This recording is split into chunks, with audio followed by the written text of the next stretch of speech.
This piece began with a negative space challenge, but somewhere along the way it became less about empty space and more about what that empty shape could hold. But eventually, one word kept coming back to me: its presence.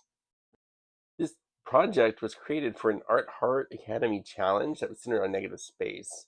I knew I wanted to make an inverse portrait, one where the face remained mostly untouched while surrounding layers create the image. I drew a simple profile on cardstock and cut it out by hand with an X-Acto knife. It's not really based on anyone in particular. I just wanted a quiet, looking face that could emerge from everything happening around it.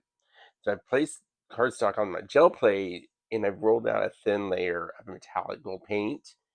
At this stage, I'm imagining, flowing hair with this defined neckline and separate pattern for the clothing. But the collage ultimately, however, apparently has it is going to go a different direction. Just and it does so without me in many ways. And so just stick with me to the end and you can see what happens. I'm lifting the hand cut paper from the plate so I can add matte acrylic medium for this pole because it's going to be clear. That way the gold can remain visible without it being covered by another opaque layer. And just to let you know ahead of time, the paper I'm going to use that is the wet strengthened tea bag paper that I really like. I like that because it's very thin and durable, and it becomes fairly translucent once it's adhered to whatever piece I'm working on. So it works beautifully for layered collage. I'll include a link for this in the description. Now, the important thing is you have to smooth it out carefully, especially around that face, since the white profile is going to be the visual anchor. So I want that paper there as flat and clean as possible. And I will use my heavy book here to help weigh it down so it can dry.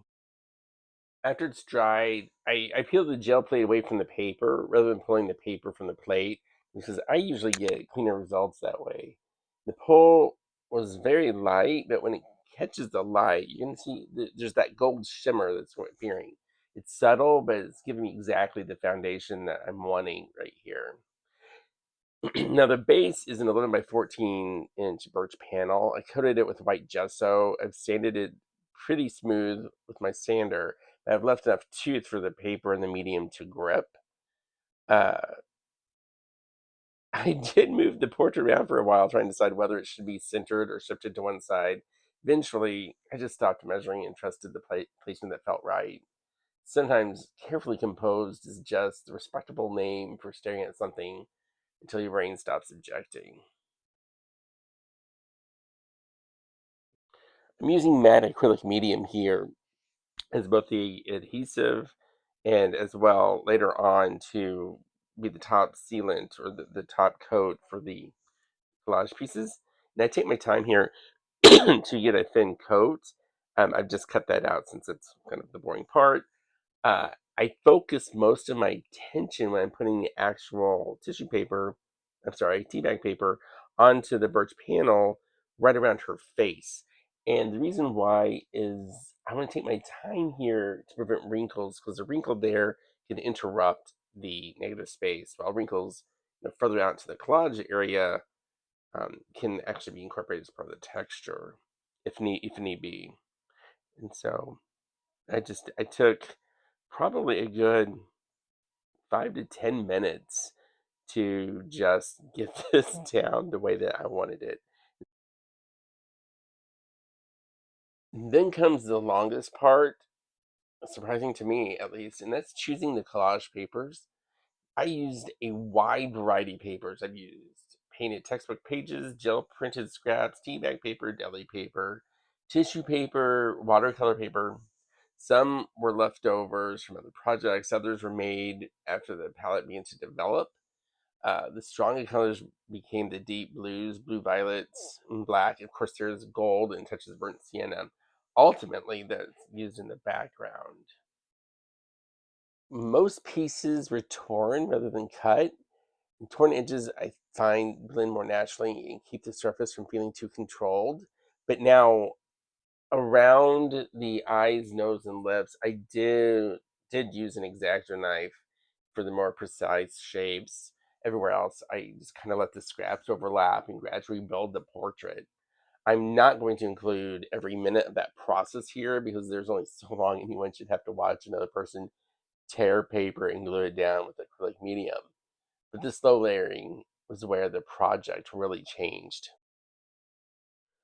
Originally, I planned to define the neck and the clothing. Instead, I ended up covering those areas, allowed the collage to become one continuous field around the face. The portrait felt stronger when it was not attached to a fully explained figure, at least to me.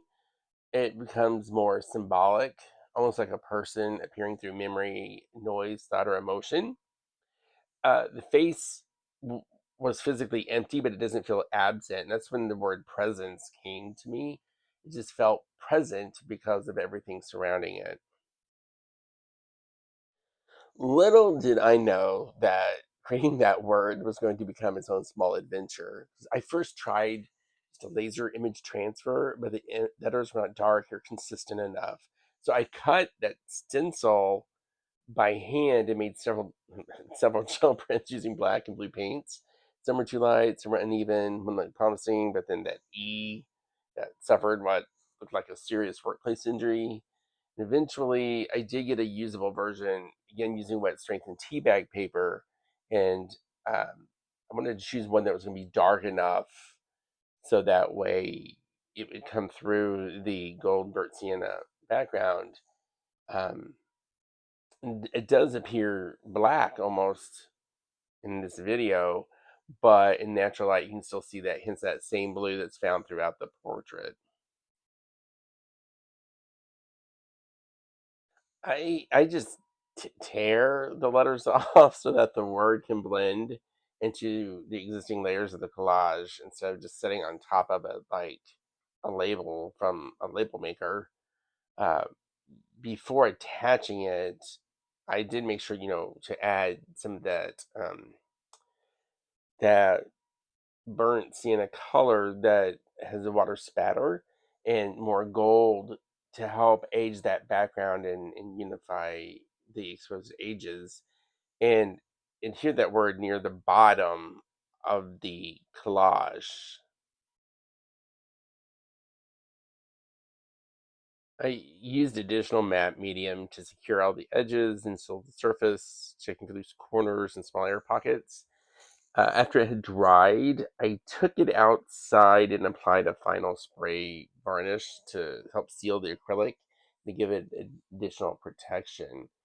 I'm not showing that here because it was, a day or two later.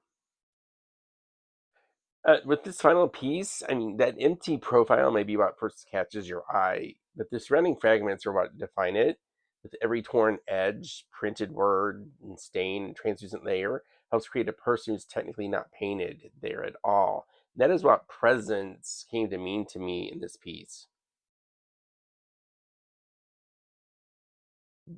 This is simply not oc- occupying space or demanding attention, but it's being felt. Even in the quiet areas through the fragments and when part of the story remains unseen. I'm proud of how this one developed, especially because it did not follow my original plan. And sometimes the best thing I can do with a piece is to stop insisting that it become what I imagined and start listening to what it's becoming. This one became present. Thanks for watching and have a great day.